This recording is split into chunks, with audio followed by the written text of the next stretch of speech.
Bismillahirrahmanirrahim. Assalamualaikum warahmatullahi wabarakatuh. Kami dari kelompok 9 PPD yang dianggotai oleh saya, Putri Dewi Agnesia, dengan 3 rekan saya. Yang pertama ada Nur Sakinah Ruhani, yang kedua ada Rizky Muhammad Hanafi, dan yang ketiga ada Ratna Fahriani. Kami di sini ingin mempresentasikan hasil kerja kami yang membahas tentang karakteristik perkembangan anak usia SMA atau MA dan implikasinya terhadap pembelajaran. Yang pertama itu ada, apa itu implikasi terhadap pembelajaran? Implikasi terhadap pembelajaran adalah suatu keterlibatan karakteristik tersebut dengan pembelajaran yang ada. Dan apa itu karakteristik? Karakteristik adalah suatu sifat khas dari perwatakan tertentu. Nah, karakteristik di sini yang kita bahas adalah psikolog anak di usia SMA atau MA. Karakteristik itu terbagi menjadi 2 bagian. Yang pertama ada karakteristik fisik dan karakteristik fungsional. Di sini saya akan membahas tentang karakteristik fisik. Karakteristik fisik itu terbagi menjadi 2 bagian. Yang pertama ada karakteristik fisik internal dan karakteristik fisik eksternal. Karakteristik fisik eksternal itu terbagi menjadi 5 bagian. Yang pertama ada tinggi badan. Tinggi badan biasanya pada umur 17 atau 18 tahun perempuan mengalami titik matang tinggi badan, sedangkan untuk laki-laki 1 tahun setelahnya. Yang kedua itu ada berat badan. Berat badan biasanya mengikuti tinggi badan, tetapi biasanya berat badan itu mengalami ketidakidealan. Ketidakidealan itu disebabkan oleh pertama, tinggi badan lebih cepat mengalami perkembangan daripada berat badan yang dapat mengakibatkan si anak tinggi tetapi kurus. Setelah itu ada berat badan lebih cepat perkembangannya daripada tinggi badan yang dapat mengakibatkan si anak gemuk tetapi pendek. Setelah itu ada proporsi tubuh. Proporsi tubuh biasanya pada usia remaja itu mengalami tingkat matang atau sedang bagus-bagusnya. Itu yang yang diberikan contoh, badan itu memanjang atau tambah melebar. Setelah itu ada organ seks. Organ seks biasanya pada usia remaja itu perkembangannya sudah berada pada titik matang, tetapi fungsinya beberapa tahun setelahnya. Setelah itu ada ciri-ciri seks sekunder. Ciri-ciri seks sekunder biasanya untuk laki-laki ditandai dengan tumbuhnya janggut atau kumis dan juga jakun. Untuk perempuan itu ada memperbesarnya payudara. Setelah itu ada karakteristik internal. Karakteristik fisik internal itu ada 5 bagian juga. Yang pertama itu ada sistem pencernaan. Biasanya perut pada saat remaja itu sudah memanjang, sudah tidak berbentuk pita lagi. Usus itu semakin memanjang dan semakin tebal. Setelah itu ada sistem peredaran darah. Biasanya pada umur 18 tahun itu jantung mengalami 12 kali lipat bertambah berat daripada saat baru lahir. Setelah itu sistem pembuluh darah biasanya mengalami ketebalan dan semakin baik dari saat pertama. Setelah itu ada sistem pernapasan. Biasanya pada umur 18 tahun itu perempuan berada pada setengah matang saat remaja, sedangkan untuk laki-laki itu 1 tahun setelahnya. Setelah itu ada jaringan endokrin. Jaringan endokrin biasanya mengalami ketidakseimbangan saat remaja, tetapi jaringan seks biasanya sedang berkembang secara baik pada usia remaja. Setelah itu ada jaringan tubuh. Jaringan tubuh biasanya mengalami berhenti ketika masa remaja. Yang berhenti itu ada kerangka dan tulang, sedangkan otot-otot tetap berkembang secara baik. Hanya itu dari saya, dilanjutkan oleh rekan saya. Baik, bismillahirrahmanirrahim. Di sini saya akan menyambung penjelasan dari saudari Putri. Yang pertama tentang karakteristik fisik, dan yang kedua karakteristik kognitif. Perlu diketahui, kognitif sendiri itu artinya potensi intelektual. Jadi misalkan seperti cara menghafal, mengingat, dan sebagainya. Nah, karakteristik kognitif itu pertama, secara intelektual remaja mulai dapat berpikir logis tentang gagasan abstrak. Ini maksudnya itu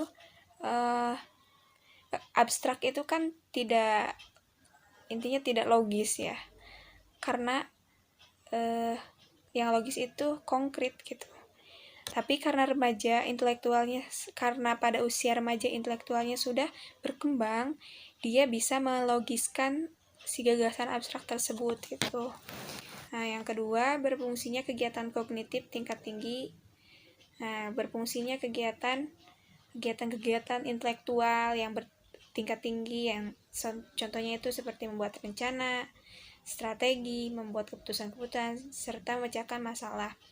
Jadi ya memang seorang remaja sudah dituntut untuk bisa membuat rencana, membuat strategi, keputusan, serta memecahkan masalah.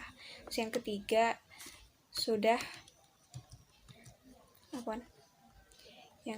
itu sudah mampu menggunakan abstraksi. Jadi itu yang hampir mengulas yang pertama tadi ya. Sudah bisa membedakan nih antara konkret dengan yang abstrak gitu. Jadi yang konkret itu hal yang seperti gimana gitu ya, hal yang seperti apa, dan yang abstrak itu hal yang seperti apa. Sudah bisa membedakan lah intinya.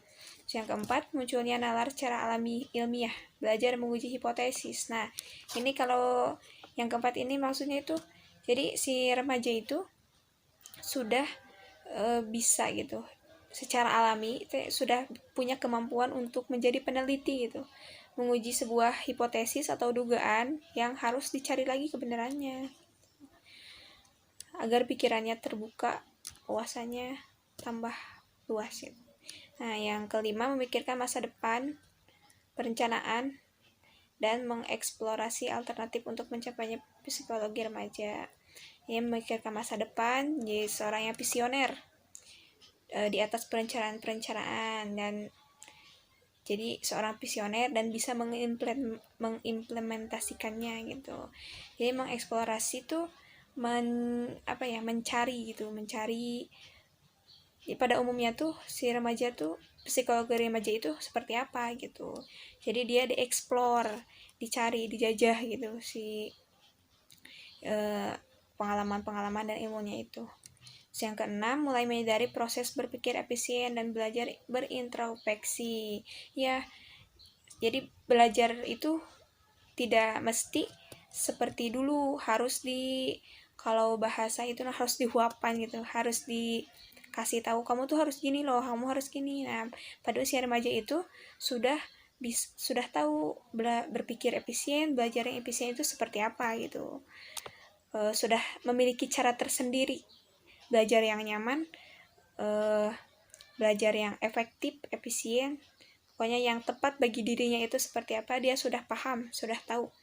Dan belajar introspeksi, belajar dari kesalahan, belajar dari pengalaman, apa yang harus diperbaiki. Nah, seperti itu. Terus yang ketujuh, wawasan berpikirnya semakin luas. Nah, ya yang tadi hampir sama, yang mengeksplorasi alternatif. Nah, nyambung tuh yang ketujuh, wawasan berpikirnya semakin luas. Ya memang karena pengalaman-pengalaman baru tadi, karena penjajahan yang baru tadi, penjajahan atas ilmu gitu ya, atas pengalaman gitu. Jadi membuat dia mempunyai pengalaman baru, mempunyai wawasan baru, bahkan bisa menemukan jati diri gitu. Saya di sini tuh mau apa? Saya di sini tujuannya mau apa gitu. Jadi dia sudah tahu apa yang harus dia lakukan di dunia ini. Dia sudah tahu, sudah mulai paham ya arah kehidupan ini bagaimana, tentang agama, perihal keadilan, moral, dan identitas atau jati diri, seperti itu. Terus implikasi, jadi ilmu yang harus diterapkan, implikasinya mengamati kecenderungan remaja untuk melibatkan diri dalam hal-hal yang tidak tergali. Jadi sebisa mungkin si guru, pengajar, mentor, ataupun orang tua ya bisa mengamati si remaja ini perkembangannya. Jadi si remaja itu belajar, dituntut untuk belajar gitu, dilibatkan perannya gitu, perannya di kehidupan, sesuatu yang dulu-dulunya itu belum tergali, belum ada gitu. Jadi seperti istilahnya itu mencari bakat dan minat lah ya. Yang ketiga adalah bahasa. Ya, bahasa kan sudah sangat familiar karena merupakan alat komunikasi yang sering kita gunakan sehari-hari ya. Nah, untuk remaja sendiri, bahasa yang dimiliki dan dikuasai anak adalah bahasa yang berkembang di keluarga gitu, atau yang sering disebut bahasa ibu. Perkembangan bahasa ibu dilengkapi dengan diperkaya oleh bahasa masyarakat dan tempat tinggal mereka gitu. Hal ini berarti proses pembentukan kepribadian yang dihasilkan dari pergaulan dengan masyarakat sekitar akan memberi ciri khusus dalam perilaku berbahasa. Jadi bahasa itu sangat dipengaruhi sekali oleh lingkungan. Pengaruh pergaulan dengan teman menyebabkan bahasa remaja lebih diwarnai oleh bahasa pergaulan yang berkembang di dalam kelompok masyarakat. Nah, karakter bahasa yang biasa muncul dalam usia remaja SMA itu sebagai berikut. Pertama, lebih memantapkan diri pada bahasa asing tertentu pada yang dipilihnya. Maksudnya ini lebih ke minatnya dia berbahasa apa ya, ini tergantung orangnya, berarti relatif sifatnya. Terus yang kedua, menggemari literatur yang bernapas karena mengandung nilai-nilai filosofis, etis, religius. Terus yang ketiga, lebih bersifat rasionalisme idealis. Yang keempat, sudah mampu mengoperasikan kaidah-kaidah logika formal disertai kemampuannya membuat generalisasi yang lebih bersifat konklusif dan komprehensif. Jadi lebih bersifat menyeluruh, tapi meliputi seluruh aspek dan luas gitu. Terus selanjutnya, tercapainya titik puncak kedewasaan yang kemudian mungkin ada pertambahan yang sangat terbatas bagi yang terus bersekolah, bahkan mungkin menjadi mapan yang suatu saat menjalani deklinasi. Dengan bakat tertentu mencapai titik puncak dan kemantapannya, ini lebih kepada minat dan bakat yang sudah didalami, sudah menjadi ahli nih, bahkan tuh mencapai titik puncak nih. Adapun implikasi pengembangan kemampuan bahasa remaja terhadap penyelenggara pendidikan. Kelompok belajar terdiri dari siswa-siswa yang memiliki variasi bahasa yang berbeda-beda, baik kemampuan maupun polanya. Sehubungan dengan itu, dalam mengembangkan strategi belajar mengajar di bidang bahasa, guru perlu memfokuskan pada kemampuan keragaman bahasa anak. Anak diminta untuk melakukan pengulangan dengan cara bisa menceritakan kembali pelajaran yang telah diberikan dengan kata-kata yang disusun sendiri. Dengan cara ini, guru dapat melakukan identifikasi tentang kemampuan bahasa mereka. Kalimat atau cerita anak tentang isi pelajaran perlu diperkaya dan diperluas oleh guru.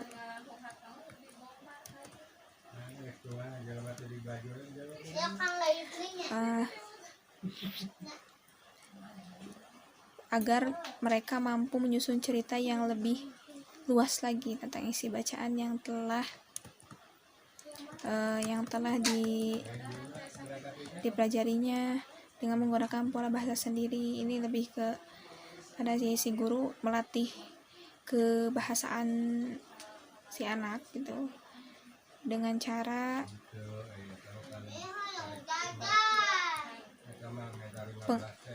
pengekspresian mandiri gitu, baik lisan maupun tulisan, dengan berdasarkan pada bahan bacaan yang akan lebih mengembangkan kemampuan untuk membentuk pola bahasa anak. Dalam penggunaan model ini, guru harus banyak memberikan rangsangan dan koreksi dalam bentuk diskusi atau komunikasi bebas. Oleh karena itu, sarana pengembangan berbahasa seperti buku bacaan, surat kabar, majalah, dan lain-lain hendaknya disediakan di sekolah. Jadi sangat penting sekali untuk remaja mencintai membaca ya, terutama membaca buku bacaan selain buku bacaan di sekolah gitu, buku bacaan referensi lain. bisa dari surat kabar atau majalah itu menambah kosakata dan wawasan juga, menambah pola bahasa dan membentuk pola bahasa yang bagus juga gitu, seperti itu. Mungkin hanya itu yang bisa saya sampaikan. Selanjutnya silahkan dilanjut oleh pemateri selanjutnya. Terima kasih. Oke, saya akan menjelaskan tentang moral. Nah, karakteristik perkembangan moral remaja yaitu mampu berpikir secara abstrak. Abstrak di sini berarti tidak dapat dilihat secara langsung. Nah, kebalikannya yaitu berpikir secara konkret. Konkret berarti dapat dilihat secara langsung dan dapat disentuh. Selain itu, perkembangan moral remaja yaitu mampu menyelesaikan masalah-masalah yang bersifat hipotesis. Hipotesis berarti sesuatu yang dibenarkan untuk alasan berpendapat, meskipun kebenarannya masih harus dibuktikan. Maka remaja pada menyelesaikan masalah-masalah tidak berdasarkan waktu, tempat, ataupun situasi, tetapi mereka berdasarkan sumber moral yang berdasar pada kehidupan mereka. Perkembangan pemikiran moral remaja dicirikan dengan mulai tumbuh kesadaran akan mempertahankan kekuasaan, karena itu tuh dianggap bernilai bagi mereka, walaupun mereka belum bisa mempertanggungjawabkannya secara pribadi. Nah, dengan berjalannya waktu, pada masa akhir remaja, pemikiran mereka tuh semakin jelas.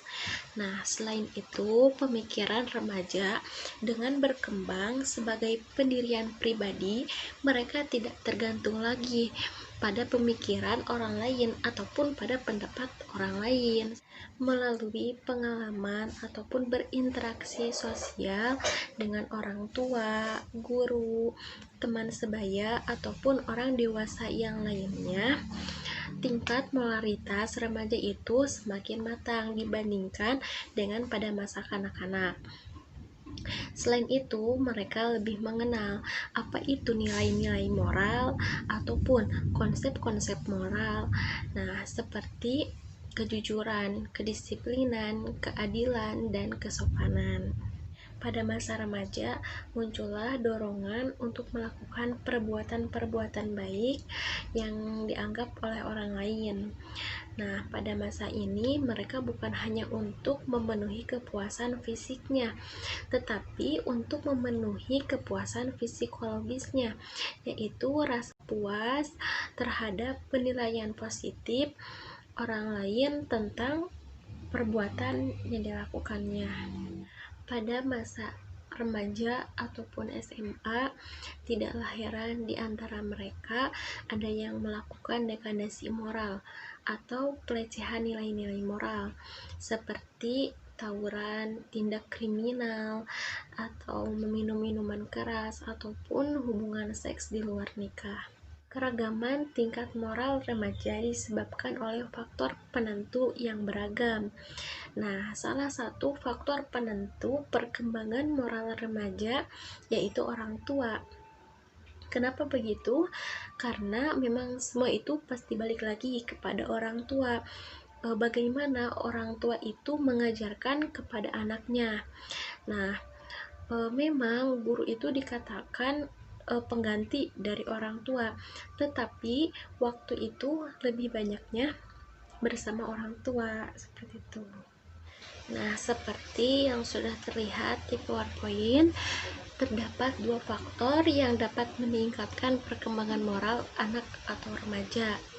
Yang pertama yaitu orang tua yang mendorong anak untuk berdiskusi secara demokratik dan terbuka mengenai berbagai isu. Nah, yang dikatakan di sini itu memang gitu, sebagai anak itu lebih baik terbuka kepada orang tuanya. Kenapa begitu? Karena memang misalkan kita tuh dalam menghadapi suatu masalah itu tidak hanya kita saja gitu yang menghadapinya, tetapi kita meminta solusi terhadap orang tua juga, karena memang orang tua itu kan lebih berpengalaman, lebih tahu gitu tentang apapunnya gitu. Nah, yang kedua, orang tua yang menerapkan disiplin terhadap anak dengan teknik berpikir induktif. Nah, disiplin di sini memang perlu gitu diajarkan untuk disiplin, karena disiplin di sini tidak hanya disiplin dalam diterapkan di rumah saja. Disiplin di sini juga maksudnya nantinya kedepannya itu akan berguna gitu bagi kita, bagi diri sendiri lah intinya gitu. Karena misalkan kita itu sudah berbaur dengan masyarakat, jadi kita tuh orangnya lebih disiplin, lebih baik gitu. Nah, di sini juga ada teknik berpikir induktif. Berpikir induktif yaitu berpikir secara logis yang diawali dengan observasi data, pembahasan, dan kesimpulan. Nah, jadi misalkan contoh kita tuh dalam suatu permasalahan gitu. Nah, kita tuh tidak bisa untuk langsung mencap orang itu tuh gitu, misalkan orang itu tuh jelek ataupun bagaimana. Kita tuh harus tahu juga kenapa gitu orang itu tuh dikatakan seperti itu, emang apa gitu. Nah, kita tuh harus dengan membuktikan sendiri gitu, tidak harus mendengarkan orang lain gitu. Selanjutnya, implikasi karakteristik remaja terhadap moral.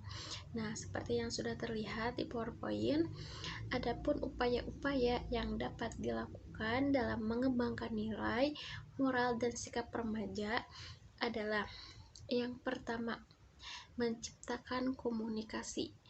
Nah, dalam komunikasi didahului dengan pemberian informasi tentang nilai-nilai dan moral.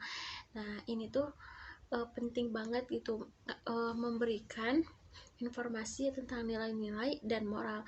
Karena kenapa? Nilai-nilai dan moral ini itu menjadi dasar bagi mereka, bagi para remaja, agar mereka mengetahui apa yang mereka harus lakukan dan apa yang mereka tidak boleh lakukan, seperti itu. Nah, selanjutnya, merangsang anak agar lebih aktif dalam tanggung jawab dan penentuan keputusan kelompok. Contohnya seperti hal terkecilnya dalam keluarga, misalkan dalam tanggung jawab. Nah, misalkan diberikan kegiatan untuk anak itu agar mereka tuh punya rasa tanggung jawabnya atas apa yang diperintahkan kepada mereka. Nah, selanjutnya, mengikutsertakan remaja dalam beberapa pembicaraan dan pengambilan keputusan keluarga maupun kelompok sebaya. Dalam beberapa pembicaraan ini bisa seperti dalam mengikuti forum-forum diskusi. Nah, selain itu pengambilan keputusan keluarga, misalkan dalam diskusi keluarga.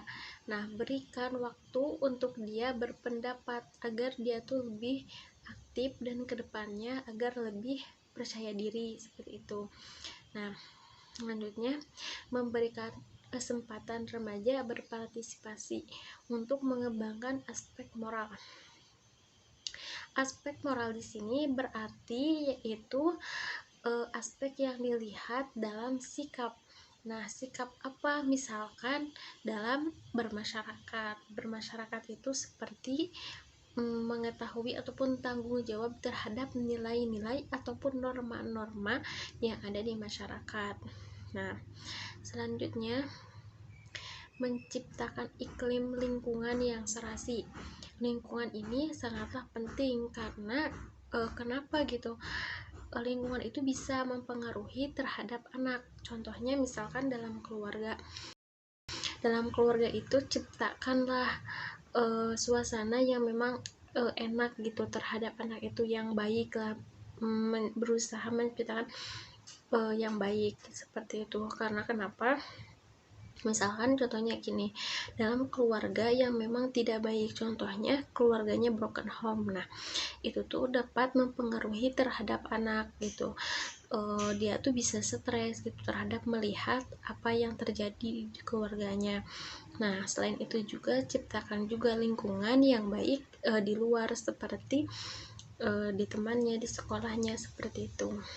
Nah, mungkin sekian. Ya, bismillahirrahmanirrahim. Saya di sini akan menyambung materi tentang tadi yang saya sampaikan. Tadi baru 4. Nah, sekarang saya akan menyampaikan materi yang kelimanya mengenai emosi.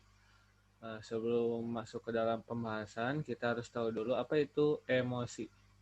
Emosi adalah perasaan yang terjadi ketika seseorang berada dalam suatu kondisi atau sedang terlibat dalam interaksi penting baginya. Emosi merupakan reaksi subjektif terhadap pengalaman yang diasosiasikan dengan perubahan fisiologis dan tingkah laku. Nah, jadi emosi itu adalah ekspresi atau output dari olah perasaan dan pikiran. Nah, adapun menurut Dr. Paul Ekman, emosi dasar manusia itu ada 6. Yang pertama ada bahagia, sedih, marah, takut, terkejut, dan jijik. Nah, kita sudah tahu ya apa itu emosi. Nah, untuk sekarang yang akan dibahas itu adalah emosi dan implikasinya terhadap penyelenggaraan pendidikan. Nah, tadi sudah dijelaskannya apa itu emosi. Nah, sekarang pada masa ini tingkat karakteristik emosional akan menjadi lebih drastis tingkat kecepatannya. Ada perubahan-perubahan yang bersifat universal pada masa remaja, yaitu meningginya emosi yang intensitasnya bergantung pada tingkat perubahan fisik dan psikis, perubahan tubuh, perubahan minat, dan peran yang diharapkan oleh kelompok sosial tertentu untuk dimainkannya yang kemudian menimbulkan masalah. Berubahnya minat, perilaku, dan nilai-nilai bersikap mendua ambivalen terhadap perubahan. Nah, implikasinya terhadap pendidikan yaitu kita itu harus memperlakukan siswa seperti orang dewasa gitu pada masa SMA ini, seperti orang dewasa yang penuh dengan rasa tanggung jawab dan moral. Salah satu cara yang dasarnya itu adalah dengan mendorong mereka untuk bersaing dengan dirinya sendiri gitu. Kan tadi juga dijelaskan bahwa emosi itu berasal dari dirinya sendiri ya. Nah, jadi cara untuk kita mengajarkan kepada mereka itu yaitu tadi dengan mendorong mereka untuk bersaing dengan diri mereka sendiri gitu. Karena jika mereka sudah bisa melampaui gitu untuk bersaing dengan diri mereka sendiri gitu, mereka sudah bisa dikatakan hebat. Oke, pada kali ini kita akan menyambung materi. Kita sudah ada di materi terakhir, yaitu materi yang ini tentang sosial. Tadi kita sudah ini tentang emosi, sekarang kita berlanjut ke sosial. Sebelum masuk ke materinya, seperti biasa kita harus mengetahui dulu apa pengertian dari sosial. Sosial secara umum sangatlah luas. Kita sering mendengar kata sosial dalam kehidupan bermasyarakat. Lalu, apakah sosial itu? Dalam kehidupan sosial, manusia terus berkembang dalam lingkungan masyarakat yang berkelompok, lingkungan pergaulan, dari mulai pertemanan, persahabatan, ikatan sebuah kekerabatan, sampai kepada persaudaraan. Selain dalam kehidupan berkelompok, sosial juga berkembang dalam sebuah organisasi. Organisasi yaitu adalah suatu peranata yang mengumpulkan anggota-anggota dari masyarakat yang memiliki tujuan tertentu, kemudian diarahkan untuk dapat mempunyai kesamaan persepsi, pemikiran, bahkan juga visi dan misi. Dengan berorganisasi merupakan dengan berorganisasi membuat seseorang yang tergantung di dalamnya mempunyai hasrat kepemilikan berorganisasi yang tinggi. Nah, jadi sosial itu sesuatu yang sangat umum gitu ya. Banyak gitu kita sering mendengar tentang apa itu sosial, kehidupan sosial, bersosialisasi seperti itu. Nah, adapun pengertian sosial menurut para ahli. Nah, yang pertama menurut Kate Jacobs. Kate Jacobs mengemukakan pengertian sosial secara umum adalah suatu yang dibangun dan terjadi dalam sebuah situs komunitas. Nah, itu merupakan pengertian menurut Kate Jacobs, bahwa Kate Jacobs mengemukakan pengertian sosial secara umum adalah suatu yang dibangun dan terjadi dalam sebuah situs komunitas. Nah, jadi si sosial itu terbentuk dari sebuah situs komunitas menurut Kate Jacobs. Yang kedua ada menurut Philip Wexler. Philip Wexler berpendapat menyatakan bahwa sosial adalah sifat dasar dari setiap individu manusia. Nah, menurut Philip ini bahwa sosial itu merupakan sesuatu yang ada di setiap individu manusia gitu. Ada di sifat dasar, menjadi sifat dasar setiap individu manusia. Nah, yang ketiga ada menurut Lewis. Menurut Lewis, arti kata sosial merupakan sesuatu yang dapat dicapai, dihasilkan, serta ditetapkan dalam proses interaksi sehari-hari antara warga suatu negara dengan pemerintahannya. Jadi menurut Lewis ini bahwa sosial itu timbul dari antara warga dengan pemerintahannya gitu di dalam suatu negara seperti itu. Terus ada juga menurut Enda MC. Menurut Enda, bahwa sosial itu memiliki arti yakni suatu cara tentang bagaimana para individu saling berhubungan satu sama lain. Nah, jadi menurut Enda ini adalah sosial itu adalah cara para individu untuk saling berhubungan gitu antara satu sama lain. Adapun menurut Ruth Eilert. Nah, menurut Ruth Eilert ini, sosial itu merupakan sesuatu yang dapat dipahami sebagai sebuah perbedaan namun tetap inheren dan terintegrasi. Nah, itu kita sudah mengetahui ya banyak pengertian sosial menurut para ahli-ahli. Nah, sekarang kita langsung masuk saja. Apa itu? Kita langsung masuk ke kita langsung masuk ke sosial dalam karakteristik perkembangan anak usia SMA atau MA dan implikasinya terhadap pembelajaran. Nah, pada masa remaja ini berkembang social cognition atau kemampuan untuk memahami orang lain. Pada masa ini, pada masa SMA atau MA itu sudah muncul yang namanya social cognition atau kemampuan untuk memahami orang lain. Nah, pada masa ini remaja memahami orang lain sebagai individu yang unik, baik menyangkut sifat pribadinya, minat, nilai-nilai maupun perasaannya. Nah, pada masa ini si remaja itu sudah bisa mengetahui gitu, sudah bisa memahami orang lain gitu tentang apa-apa yang terjadi pada orang tersebut gitu, atau dinamakan dengan social cognition. Nah, untuk implikasinya diperlukan adanya upaya perkembangan hubungan sosial remaja yang diawali dari lingkungan keluarga, lingkungan sekolah, serta lingkungan masyarakat. Nah, agar remaja ini menjadi baik gitu ya, kita itu harus mengawalinya dengan sesuatu yang baik pula di lingkungan keluarga, lingkungan sekolah, serta lingkungan masyarakat. Di lingkungan keluarga ada pola asuh, bina kasih atau induction, terus ada pola asuh unjuk kuasa, power exertion, adapun pola asuh lepas kasih, love with the way. Nah, itu merupakan materi yang bisa saya sampaikan. Saya kembalikan lagi ke moderator. Hanya itu yang dapat kami sampaikan, kurang lebihnya mohon maaf. Wassalamualaikum warahmatullahi wabarakatuh.